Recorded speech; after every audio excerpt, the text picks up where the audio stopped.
Hello everyone and welcome to the Academy Showcase. So we've got 3 matches before we hand things off to the Monday Night League crew. I'm Julian Pastry Time Car, feeling a little down because I thought I'd get gums for this cast, but I suppose Alberto Crumbs Rangifa will do. Gums only comes out on Sundays, my friend. All right, well, it is Monday, of course. So let's get a reminder of how the Academy teams stack up. Cloud9 now ties Dignitas in wins, but are in second because of that 4th loss. We'll see if Dignitas can maintain the throne with their match today as Evil Genius Academy and 100 Thieves aim to continue their climb.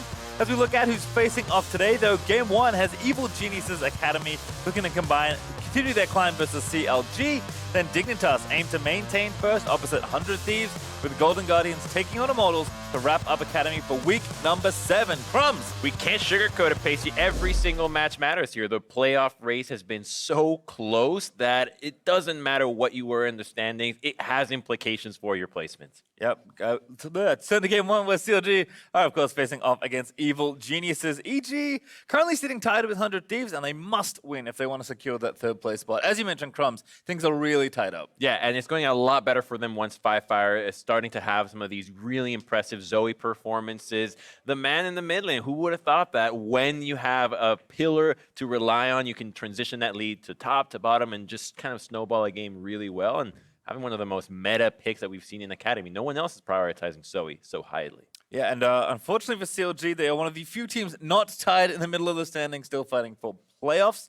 They could maybe make it here, but for the most part, they are just playing spoiler for the rest of the season. Yeah, they are the most dangerous team in Academy right now. The apple does not fall far from the tree, as the main LCS team is also doing the same, but that makes them so much more exciting because they can try all sorts of things and they can play with reckless abandon, which is kind of what we wanted to see out of them all split long. More aggression. Yeah, 6A, of course, being in for this one, as we'll get ourselves on to Summoner's Rift. We're going to skip Champ Select for this time, but we will show you exactly what was drafted in a moment. And the champion you mentioned that is becoming ever so prevalent, Zoe, does make it into this edition of the Academy Showcase. Once again, the Zoe comes out, but the cool thing about Zoe is that I know a lot of people hate playing against her, but when you see her do well, it's actually really tough. You have to appreciate the incredible skill that is in the champion like that. And yeah, you might get bopped, but remember that the guy bopped you, he put in thousands of hours to be able to do that. It's okay, Crumbs. I am maybe the only one that is actually a Zoe player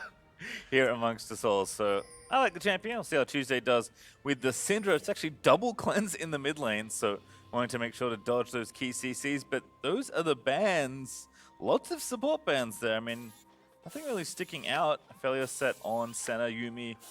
These are all fairly standard. I think the only thing that sticks out is that EG committed hard to a poke comp with their first draft, right? Zoe, Ezreal, that's a poke. So it gave CLG a lot of options to draft hard engage, immediately answering with Nautilus, Syndra, and even the Sejuani to try to prepare for the inevitable 2-item Ezreal spike, Zoe shoving in your mid lane, and then you can't take a fight because you're at half HP. Little late invade here as well from EG. They do actually sweep down a ward as well. So are going to start over on the red, and it will be there. As we can see, Fracas is over on the left-hand side getting some help from Deus, but I imagine we'll just be splitting the map in 2 to start level 1 here. And we'll see how Anda chooses to play this. He can actually go to pressure the bot lane, as Sejuani's never going to be there, or he can choose to be power farming. I think power farming is almost always what you want to do on the Olaf, but you have to respect the threat. So Phil and Stixxay have to acknowledge this, and it might be a lane that will struggle in these kinds of situations. It's not every day that Phil and Stixxay are playing together. He's just now playing with the Academy team. Yeah, on the other side, Deftly and Matt have been a mainstay of the split so far, and have been some of the best performers on Evil Genius's Academy. So certainly we'll be feeling pretty comfy here with these 2 champions in particular, but this is kind of the expectation we had after the early invade, or late invade I should say, from EG, that Fracas is over on the red buff, so junglers will be moving back and forth. But Brandini is going to spot out Fracas here. Level 2 can maybe force a fight. Flash here for Fracas, he should be fine, but Brandini's going to try and make him pay. Fracas is going to have to get over the wall, misses it, and is forced to flash. That was so close, and Fracas actually did the right thing using the trinket to walk into the red buff, but he actually ended up missing it. It was in the ramp, so he thought he was safe, ends up burning a summoner for it, and can't get more counter jungling done on Olaf's side. So this should get Anda in a really nice spot to continue to do his thing, and it looks like he'll just get Krugs and maybe think about a tower dive here. Ooh, actually sticking around. Yeah. I think the wave's coming in. They might as well go for it. They have teleport on Renekton if they want to even go for a 4-man. Going straight in. Matt already going to try and tag Stixxay. They're going to flash in for it.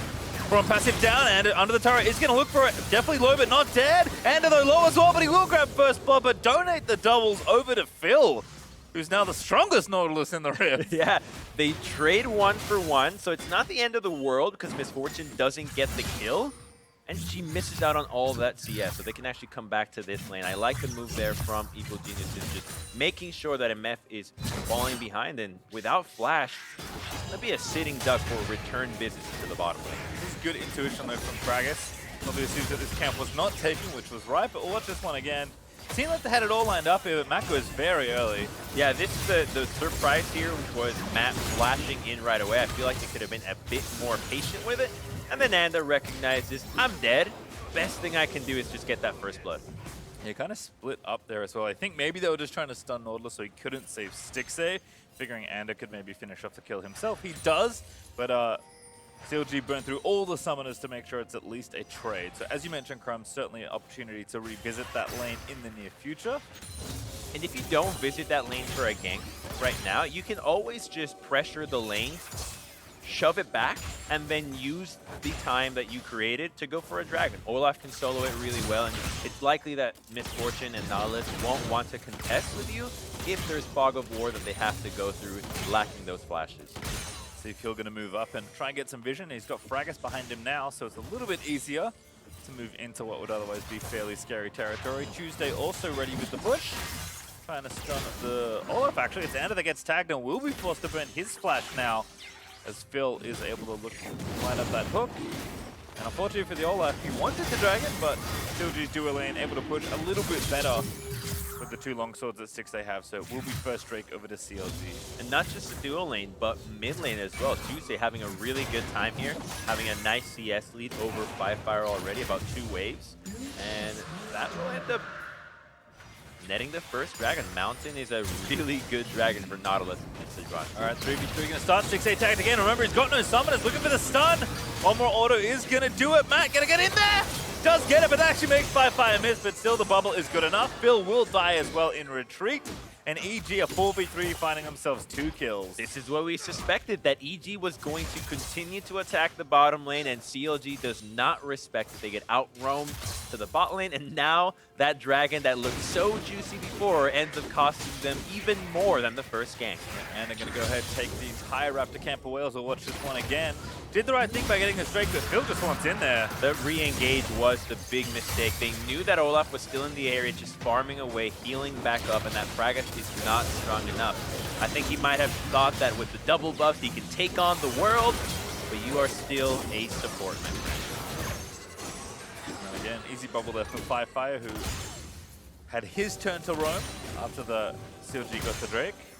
So just a really good set of plays overall by EG, revisiting that lane like we expected. As poor Stixxay, you know, here in Academy, you're trying to test things out as CLG and mixing their rosters back and forth, and feels bad, man. He's been killed 2 times already. I mean, it feels bad, but then you also have to wonder, why is he here in the first place, right? Why is he not on the main team? And when you're dying in these kinds of situations, you have to question the player that's dying as well, but the Nautilus, I think, is responsible in a part as well for going after those things. You just want to take ownership of the mistakes that you're making, and I think that a player that's been around this long is the kind of player that will have no problem admitting where they have faulted.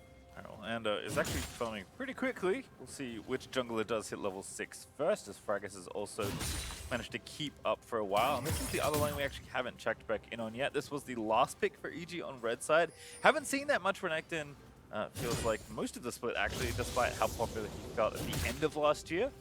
But this is always a fun one to see. And the lane is looking pretty even as far as the CS go, but Brandini is trying to at least keep some of the minions away. Without Sojin, Renekton's power will never quite be the same, and without a magic jungler to duo alongside him and camp the bottom lane, he's even more sad. So Renekton still a shadow of his former self, but a good lane bully. Unfortunately, against Aatrox, he needed to get this critical item. Let's show that right there. The Executioners, look at that.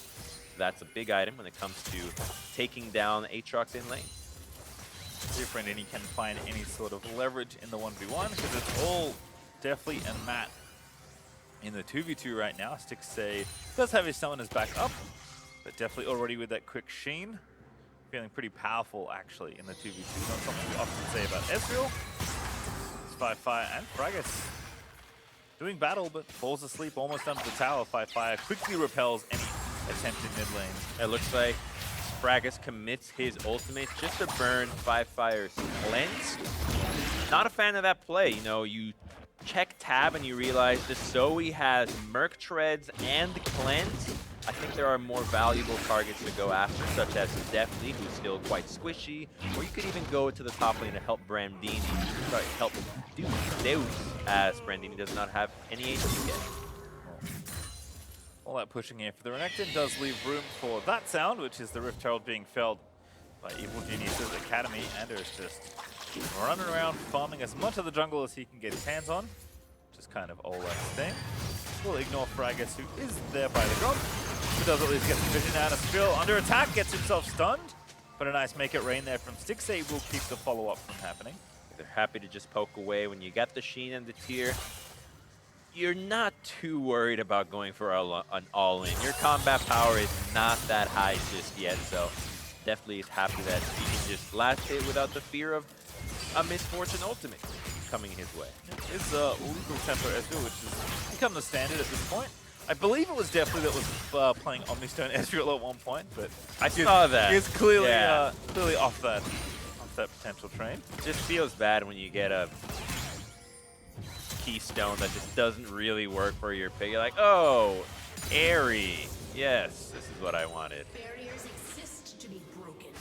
I appreciate the Deathly tries, but it seems like lethal tempo is where teams have settled.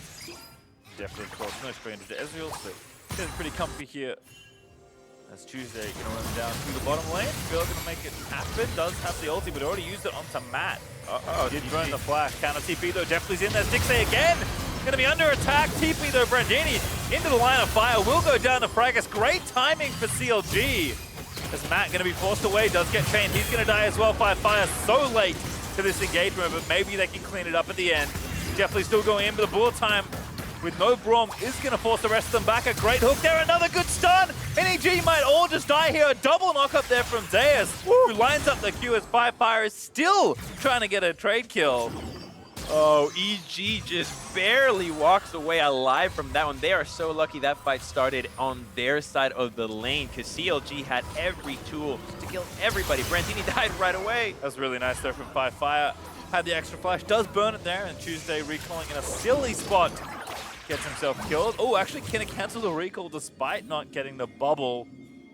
A little bit off on the terrain placement there. Didn't quite extend as far as he wanted, but actually nice from FLICKR to at least finally get that trade. Yeah, you know, we're starting to see those Zoe moves that we were praising at the start of the day to see if he can be the one that EG needs to kind of stabilize what just happened in the bottom lane. That's not a fight that you want to continue to have as EG. Sure, you're continuing to have pressure down there, but it was the fact that CLG engaged so early without support that gave EG the confidence to think that they could turn it, because they don't actually know that Syndra is coming here. They don't have sight. They only see Sejuani, and they're thinking, yeah, we can take this on, get the teleport in here. Syndra shows up, and Renekton suddenly, uh-oh, I'm in a world of hurt. Aatrox commits as well, and then it's all CLG because they have a giant man advantage here. Again, so many close kills after this. Great bullet time here as well for Stixxay, just to make sure no one keeps chasing. And I felt like everybody was dead, and then nobody died. They still had fun. Look at Deathly, right? One more Q. That should have been Olaf and Deathly going down. Meta is actually pretty stable, all things considered. EG do take the Infernal Drake off of FLICKR's trade, so it's actually them up 1,000 gold and now evening up the Drakes as well. Will be an Ocean Soul for this go-round, which is my personal favorite Rift. Ooh.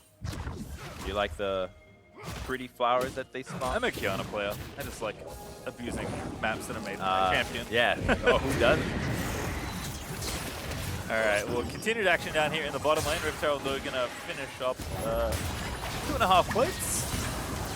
5-5 still harassing people, but no fourth plate, sorry, collected. Interesting rotation. Look at the mini-map. You have Renekton covering mid, so he has to go all the way back top, and that happens so that Zoe could go to the bottom lane. Nice movement there from EG, and the final plate does get knocked off, but still no tower taken yet. Definitely, though, happy to continue collecting gold for himself.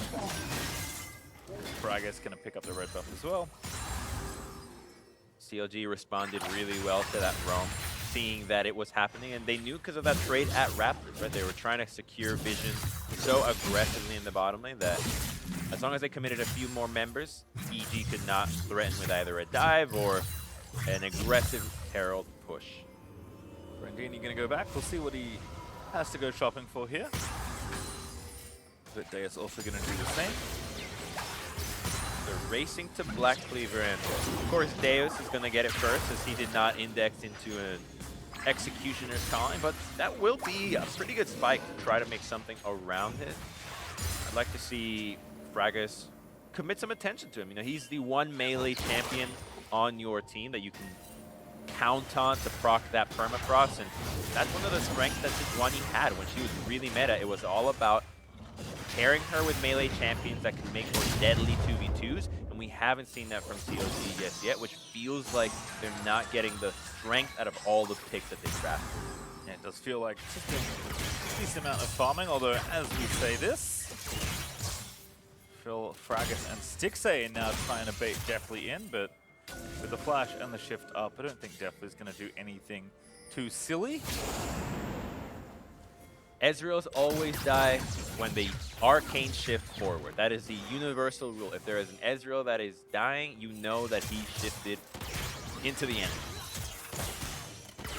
Well, looks like just swapping back to his second Herald. As a reminder, Monday Night League is on this evening, starting 5 p.m. PST. If your clock didn't magically change itself, make sure to change it, as you did experience daylight savings time over the weekend. So when do we get our hour back? I don't know. So for that weekly wager of gums the other day, I suggested that the loser should just lose another hour of daylight savings. Just have to. Your clock is just. Yeah, you just have to show up an extra hour early to work. There's no one. Brandini charging in, but not going to find Deus there. Does seem like an awful lot of attention is being paid to this second Rift Herald spawn. But EG will be the first to get their vision down and start the objective. Deus has no TP, so he will be split pushing into the bottom lane happily. This should give CLG the time to set up control around the Ocean Dragon that is going to spawn in 30 seconds. So it's not like they're giving this up without an opportunity to claim something for themselves. And as I say that, here comes Deus looking for river control alongside Fragus and Phil. Does have that Black Cleaver finished as well that you mentioned, but is taking a recall right now. Does have his TP up though, so CLG going to push out mid first. Start controlling for this next objective on the right-hand side. Ooh, check this out. Just a little interesting. Look at the vision that EG committed here for that Rift Herald. 4 pink wards. That's team play. You rarely see that. A recall here though. EG gonna get themselves onto the Drake first. I guess CLG just didn't feel like they were set up, particularly in top lane that we can see right now, so maybe we're always just going to give this one up. EG have done a really good job of controlling its objectives in general. Yeah, EG did well in recognizing that CLG was not going to go for it and then just took it right away. However, I feel like CLG had a good window to go for it. They were low, so they would have had to reset right away and not take a fight, so I think the play was to rush it and get out. But they didn't feel like they could do either, so conceding the Ocean will start to compound and feel pretty bad after losing that Herald top 2. Of note, there is also Rift Herald still in the trinket slot there for Ander, and no first turret taken just yet, so some extra gold to be had. And of course, that first big map advantage, opening up a little bit more space for yourself. So we'll see what Ander does want to drop Jelly. And here comes Fragus with Deus again, using that melee champion to try and lock down the Renekton, but Rangini is going to slice himself out of there. Be A-okay. And no Merc trades on the Renekton too, so at least they're looking into a lane that can get you an advantage. So I like what CLG is doing there, where their jungler is focusing his attention. But still no goal to show for it though, so gotta have to try a little harder. Also interesting to see both teams actually keep their duo lanes in the top lane. I mean, Drake isn't up for 3 minutes 45, so there's not a whole lot they need to get doing. But I guess with the wards they committed that you pointed out earlier, and no objective to take on the other side, there's no reason to leave. EGA will try and bash down mid lane with this Rift Herald. So That looks dead. So quick they rotate down here. They were, before this 10 seconds ago, just in river, chilling in lane. Out of nowhere, a 4-man group for 2 turrets. It's a good move out of EG. And when it comes to setting up an organized play that requires 3 or more members, they have been so much faster than CLG, and that's netted them the objective lead that they currently have. Yeah, again with CLG kind of changing players back and forth between their teams. You know, maybe trying some things out towards the end of their seasons.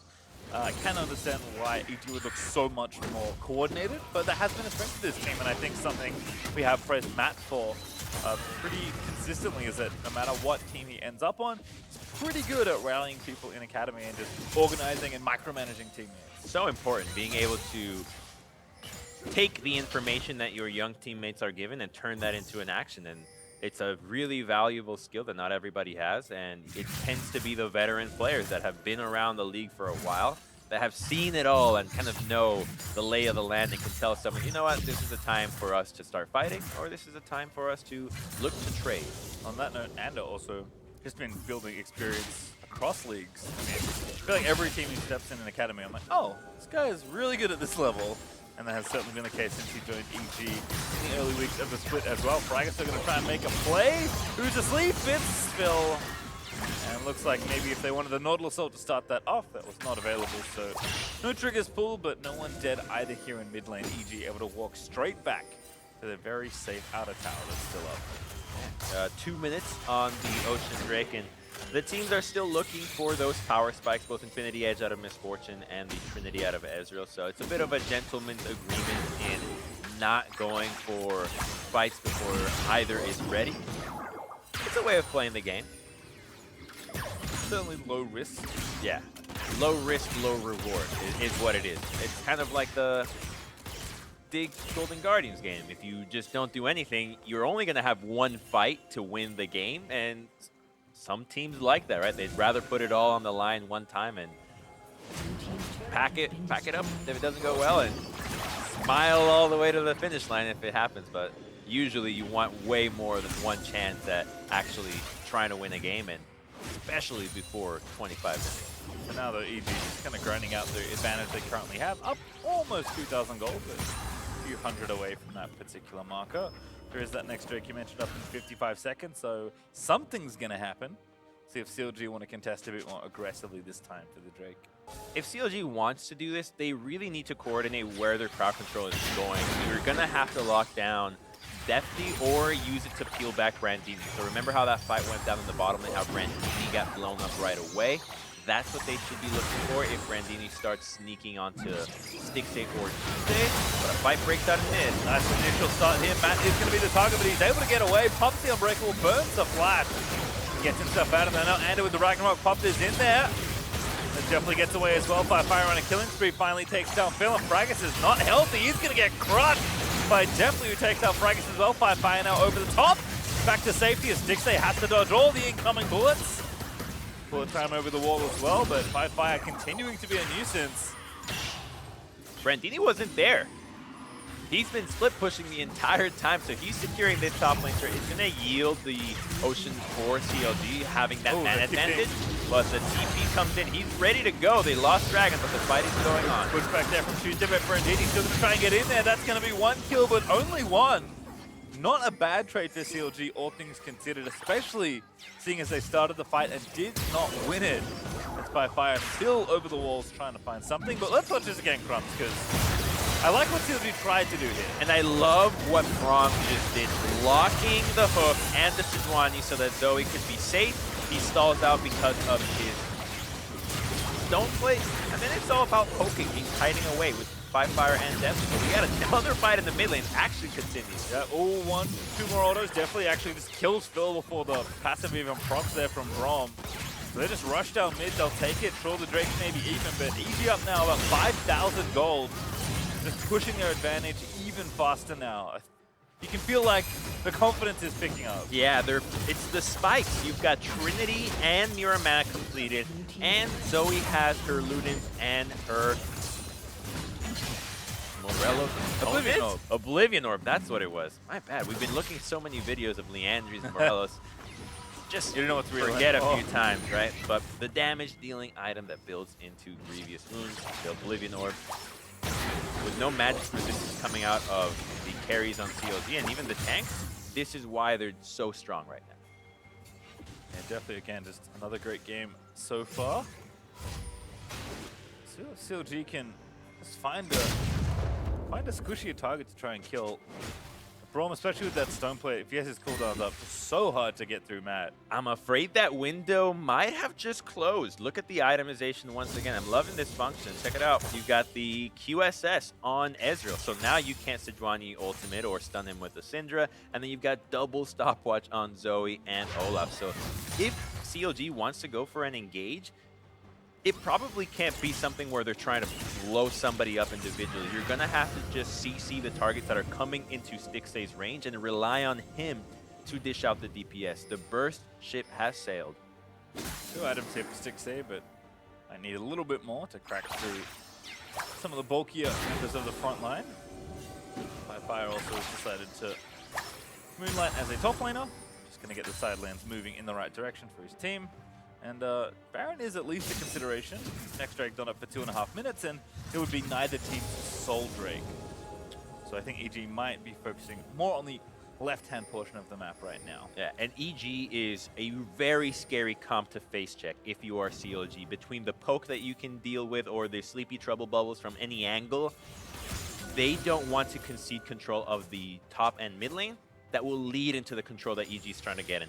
EG knows how their comp is playing out, especially with all these brushes that you love. It makes the poke so much more annoying. Going for it again, definitely just shifts out.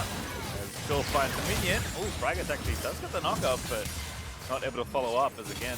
Now the return poke is incoming. Fire looking for the flank alongside, and here's also Brandini from the other side to execute the old pincer maneuver. Oh no, Sleepy Sejuani. Good true shot barrage. Fraggus almost going to get himself one shot at the end of that. And Fire, if it extended a little bit earlier, may have killed Fraggus. Oh, I saw that too, right? Just a tiny hair on the ultimate. Maybe it was on cooldown by just a millisecond, but Sejuani just lives with her life, but still has to drag herself back to the fountain. This would be the window that EG was looking for. They're going to take it. Yeah, straight to Baron. No need to really mess around. Fire is going to keep him out. This is one of the big strengths of Zoe. Her lanes are pretty stable, and face checking her when you don't have vision is extremely painful. They know EG is going to turn. They are not a Baron comp, they are a poke comp. Another bubble lands. This time on Deus. Follow-up is good, but the Serac will proc. Full time over the top of the Unbreakable. There's a good ult there out of Matt. Is going to get the knock up there and kill the frontliner. So 5v4, but the health bar is looking a little bit slim on the EG side. Still the poke is coming. Definitely sees blood. Goes for Stixxay as he shifts forward. But Tuesday going to try and line up a stun. Does not get it. Matt now tags Stixxay again in trouble, but definitely a little too aggressive. Going to be forced to flash out of there. He really trusts Matt to stand in front of him because he almost died. He has a QSS to break out of CC, but that CC comes with a ton of hurt behind it. Syndra is quite powerful, and MF has her IE already completed. And this looks to be Drake perhaps for CLG, as EG will be forced to take some recall. See if Fire cannot join. He's now back to base, so we'll be running back to the objective if EG do want to try and contest here. Definitely is actually TP'd back and finished his third item as the Mercurial Scimitar is all done now. Here's the trap. I like this actually, but a little early there for Tuesday, and now EG can just go in and fight if they want to. Stixxay does have his flash, but doesn't have heal. Cooldown's still kind of coming back up. Phil? Phil, you guys spotted out? Yeah, CLG don't have many ulties either. Just Syndra ulti up right now. TP. Another Drowsy there for FLICKR, gonna try and line it up. It doesn't go over. It does get the stopwatch, so EG might win out on patience here. Phil is still dancing in the pit as well. He's just gonna die. Definitely able to take him out. Deus trying for the flank, but it's far too late for that. That's a 1v4 with FLICKR gatekeeping everybody else. Tuesday tries to kill the Zoe, but the ulti is not enough. Ooh. The True Shot Barrage on the other side almost gets the kill as the Drake does go over to EGA. That's Baron. Oh man, CLG thought that they were having a really smart trap. The Nautilus in the brush, everybody else chilling on the side, but EG's spidey senses kicked in, and the second they spotted what CLG was up to, they didn't really stand much of a chance. The poke comp, knowing that there's targets just in their range but not close enough to engage, is the perfect shooting ground for Zoe and Ezreal. Yep, just what you were saying, from when you have the freedom to just poke out and stay around objectives, it is so difficult to crack through this kind of comp. You can see why EG wanted to play Zoe Ezreal. It's really tough for you to play against poke and go into the objective before the poke comp because you're trapping yourself and basically you're shooting fish in a barrel. You want to take the fight to them, and so ideally you don't want to start the objective. You want them to come into it and engage on them before they set up. And this is CLG already in a really troublesome position with Phil just dancing around the dragon. Oh man, it's slow. Poor Nautilus. He's actually like can't get out. He should have flashed out. The second they spotted him, he needed to wait like 2 seconds, get out, and regroup. FLICKR there again. I like the attempt from Tuesday, but not enough spears in the ulti to kill the Zoe. And now with the death cap finished, very speedy there for FLICKR, joining deftly for a deathless game so far on EGA. With the Baron, it's going to be even harder to do anything about the poke crumbs. Oh, and it's so good that EG has all their gold on their carries, 2, 3, and 5 kills respectively. It's so good for them. They haven't died either, so they're keeping these frees and making sure that CLG just doesn't get these stacks is part of the strategy in going for these. Otherwise, they might be too strong to survive the poke. The shot barrage does actually miss Matt in the front side. He's going to pop the stone plate, pulled back though by the chain. Not going to get himself out of there, does Flash, but Brandini going to look to dive the tower in the front side. It's Bragas looking low, but not down just yet by FLICKR. Still peppering with poke. CLG might even stay on their base. Very implied of EG to poke down without knocking first. I love how Brandini doesn't full commit. Same with Anda. They know that their poke squad of Ezreal and Zoe is doing all the work, and just watch what they do, right? Poke, back off, let the damage continue to add up, and it makes CLG frustrated. It makes it so that they feel like they have to engage, that they lack the proper HP and cooldown to go for it, and they're way more prone to make a mistake in that state. The game doesn't end in this Baron push, which only one inhib down. EG are going to work on the top inhibitor to see if CLG do want to take their stand right now. Trying to clear out the minions at the moment, but the double cannons doing plenty of work.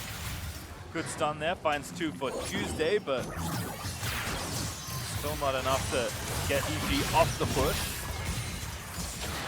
I think they can commit for it. They might feel a little worried because CLG has had so much time to heal. They're right back at full, so the poke has weared off. FLICKR actually going for the bubble, maybe going to get himself killed, just flash out. Unbreakable there for Matt, but now Phil going to rehook, and Matt will finally die. Not the end of the world for EG, but they still have the 1 inhibitor in the mid lane. That should be alive. The super minion should be alive while the ocean spawns, which will give them that final ocean soul. I don't think they truly need it to close out this game, but you're already there. There's no way you're risking a chance at losing a fight and putting yourself up at a potential reverse soul point. I mean, Ocean Soul is generally considered to be one of, if not the most powerful souls, so almost any comp will be happy to have it. It is very good against poke also. Yeah. It's also extremely good if you have the poke comp. So I realize now why it is exactly that Ocean is so much better than all the other ones. It's that it lasts always, right? Everything else, you actually have a cooldown to it, whereas this is always on. So the longer the fight goes, the more value you're getting. See again, FLICKR is trying to keep people away. Bragas going to have to stay alive because this is a very important objective up in 30 seconds. But again, when you get to the objective, you just making it easier for the enemy to poke you. Matt there looking for the ulti onto Tuesday. Does find a 2-man knock-up, but doesn't last too long for any follow-up. Yeah, CLG, they've kind of faltered the position here, so they need to get control of mid lane again before restarting. But they're going in. Nice bubble. The target is Phil on the front side. He is going to go down. Definitely dominating. Does get the kill as Fire barely lives through the Syndra ulti. Tuesday now going to get chased and killed as well. Brangini also somehow living at the end of it all. And EG, they find 2 picks with almost nothing left on their health bars. They were so close. Tuesday flashing in to try to eliminate Fire right away, but does not have the damage. One more orb would have done the trick. And that's the EG with the Ocean Soul feeling so good to continue to chase down CLG. And Jenny actually going to find the stun. They'll look for Deus, but definitely can't find him with the W. Still the chase is on. Shift in. Deus going to dash out. But EG more interested in this bottom tower now as they look to try and break down more of the base. They're gonna get it. I think a push for more is not in the cards. They'll probably reset after this if the resources were spent on the Dragons, but it'll be a testament to the power of Ocean Soul had they chosen to stay. They will back off, as you said. Still up so much gold, 9,000 here at the 34-minute mark. As we watch this one again, if CLG had any more gold, this fight would have been so different. Yeah, watch Tuesday, because he's on the control ward. He just creeps up on the bottom of the map, and he's going to land a really nice stump. But the first Q ends up missing, which would have made the difference on taking down Fire. And I think Deathly and Matt would have had a much harder time choosing to chase down this Syndra had the Zoe been eliminated instantly. Instead, it's EG that find 2 picks, get the last straight for the Soul. And we're already back towards the Baron half of the map because it will be spawning in 5 seconds. Still Super Minion streaming in mid as well. So just more problems here for CLG.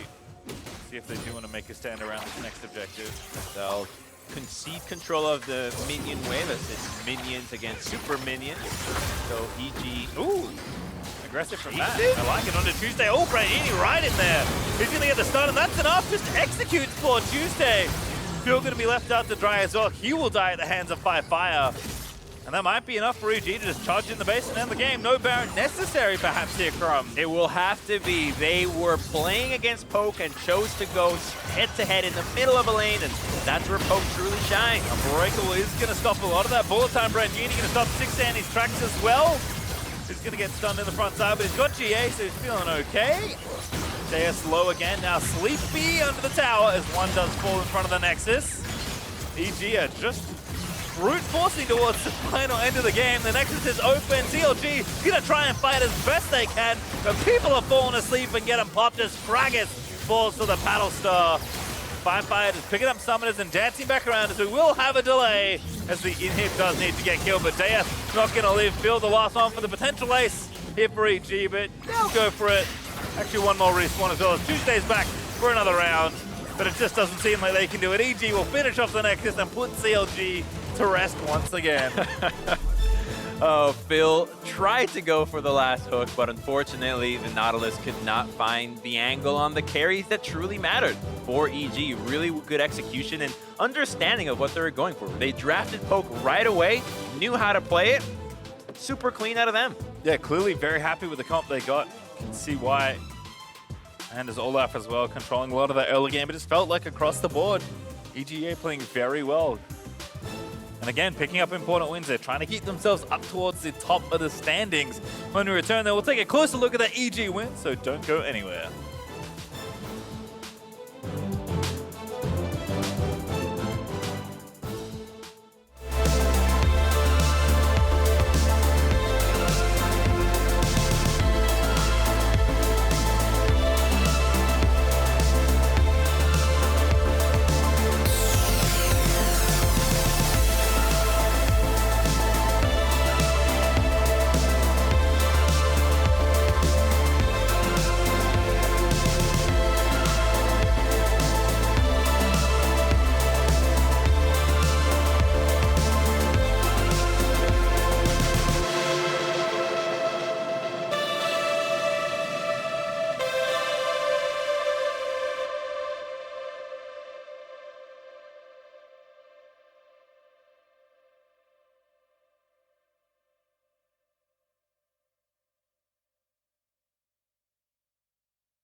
Welcome back. We're going to break down that game we just saw. Said it already, Crumbs, but drafting Ezreal Zoe, effortlessly winning with Ezreal Zoe, it felt like. Yeah, and some of the best champions for the players. FLICKR Zoe, his best champion. Then you've got Ezreal in the hands of Deathly. I mean, it's one of his most signature picks, and it started with a really early dive onto the bottom lane, but they knew what they were after, and they actually got it exactly how they wanted it. Deny the misfortune, get the gold over to the jungler to set him up.